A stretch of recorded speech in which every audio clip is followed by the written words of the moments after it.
bayang-bayang krisis global mulai menggelayuti cakrawala menuju 2030. Dunia tak lagi melaju dengan pasti. Defisit membengkak, pasar melemah, dan rasa percaya terhadap masa depan perlahan memudar. Survei World Economic Forum 2024 mengungkap, hampir 2/3 pakar global percaya dekade ini akan penuh gejolak. Tapi semua ini bukan lagi prediksi. WEF menyebut 170 juta pekerjaan baru akan lahir karena teknologi. Tapi bersamaan dengan itu, 92 juta pekerjaan lama akan hilang. Dan itu bukan angka di atas kertas. Di sektor teknologi Amerika Serikat saja, lebih dari 191 ribu pekerja di PHK hanya dalam 1 tahun. PHK massal, satu gelombang demi satu gelombang. Otomasi dan kecerdasan buatan menyapu bersih profesi lama, terutama pekerjaan entry level, administrasi, layanan pelanggan. Tiada lagi senyum lega di antara mereka yang kehilangan. Yang tersisa hanya layar pengumuman pemutusan kerja dan email kosong tanpa balasan. Tapi itu baru permukaan.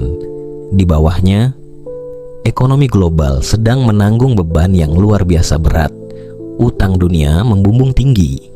Menurut IMF, total utang global kini menyentuh hampir 250 triliun dolar Amerika Serikat.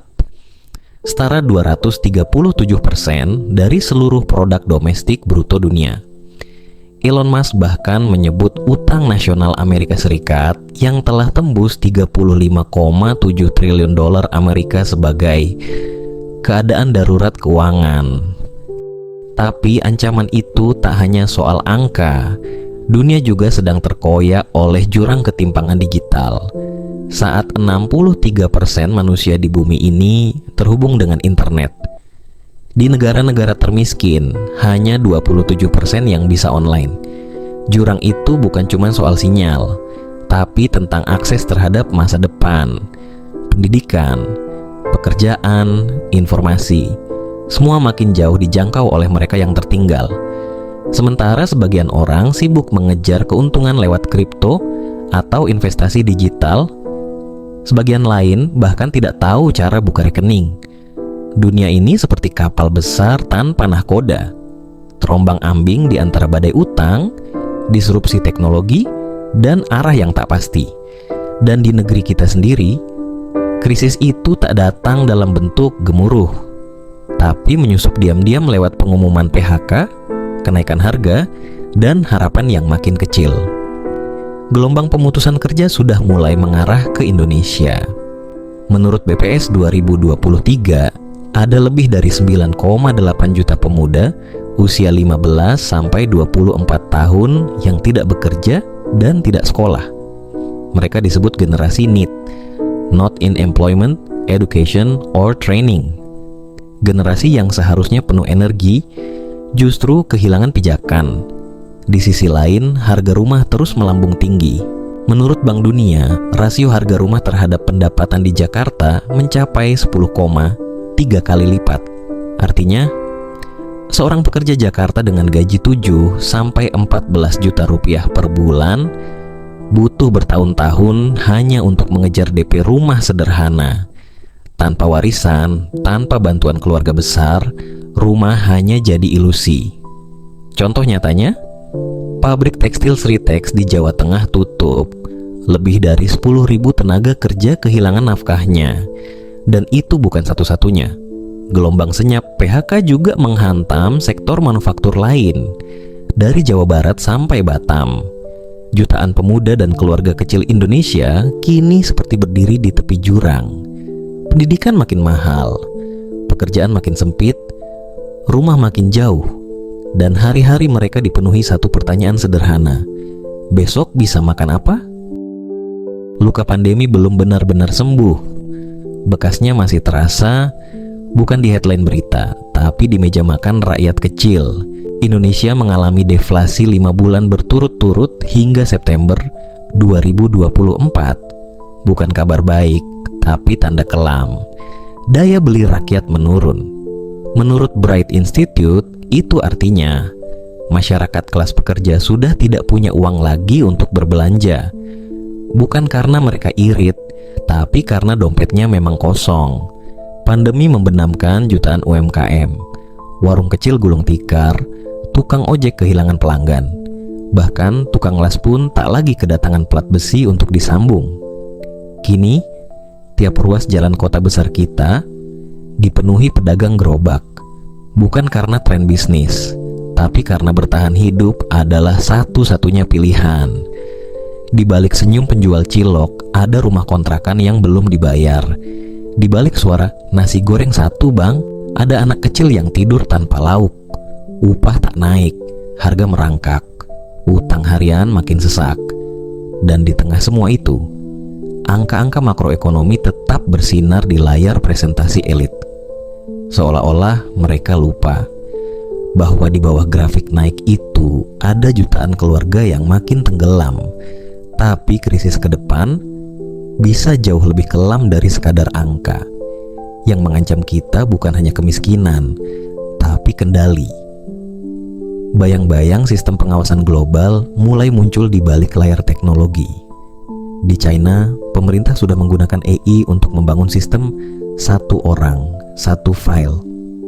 Setiap aktivitas, setiap pembelian, setiap langkah didata, dicatat, diawasi. Di belahan dunia lain, wacana CBDC, mata uang digital buatan negara, mulai digaungkan. Para ekonom menyebut ini masa depan transaksi, tapi para kritikus menyebutnya masa depan pengawasan total. Bayangkan, semua transaksi kalian bisa diakses, dibekukan, atau ditolak hanya karena sistem menilai perilaku kalian berisiko. Saat 5G dan Internet of Things menghubungkan segalanya, maka kita pun bisa terhubung ke sistem yang tak bisa kita kendalikan. Elon Musk bahkan memperingatkan, AI bisa menjadi risiko eksistensial bagi peradaban manusia. Dan saat itu terjadi, kita tak lagi hidup dalam demokrasi atau kapitalisme, kita hidup dalam matriks, di mana algoritma dan sensor menentukan siapa yang boleh makan, siapa yang boleh bicara, dan siapa yang akan dibungkam. Dan jika semua itu terjadi di tengah runtuhnya ekonomi dunia, entah karena gelembung utang, perang dagang, atau krisis iklim, maka dunia kita benar-benar bisa terlontar ke dalam kegelapan. Lalu, di tengah semua kabut kelam itu, muncul satu pertanyaan sunyi.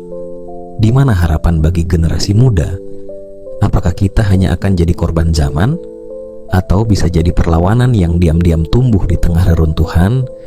Mungkin jawabannya bukan di lembaga besar, bukan di rapat elit atau kebijakan pemerintah, tapi di tangan-tangan kecil yang diam-diam belajar, yang diam-diam menciptakan, yang diam-diam bangkit. Pengetahuan adalah senjata, keterampilan adalah pelampung. Dan justru pemuda Indonesia punya sesuatu yang istimewa. Kita lahir bersama gadget, media sosial, dan akses informasi. Kita punya modal digital yang bisa jadi tamang, atau justru pisau yang menusuk balik kalau nggak digunakan dengan bijak. Maka, sekaranglah waktunya. Bangun komunitas belajar, tingkatkan literasi digital, kuasai teknologi, tapi jangan lupakan empati. Karena dunia boleh saja bergeser, tapi arah hidup kita tetap bisa kita tentukan sendiri. Di tengah kekacauan ini, mari kita jujur pada diri sendiri. Krisis gak akan selesai hanya karena kita diam. Dunia gak akan menunggu kita siap. Tapi mungkin, justru inilah waktunya kita bergerak. Bukan dengan teriak, bukan dengan saling menyalahkan, tapi dengan membangun. Sedikit demi sedikit, dengan ilmu, dengan karya, dengan keberanian untuk berubah. Kita, generasi muda Indonesia, mungkin belum sempurna, tapi kita masih punya waktu, masih punya pilihan. Dan yang kita butuh bukan janji dunia, tapi kesadaran untuk nggak tunduk pada arus. Karena di balik semua ancaman itu, ada satu hal yang tetap bisa kita kendalikan, pilihan kita hari ini. Maka dari kegelapan inilah generasi baru akan belajar beradaptasi dan menemukan cahayanya sendiri.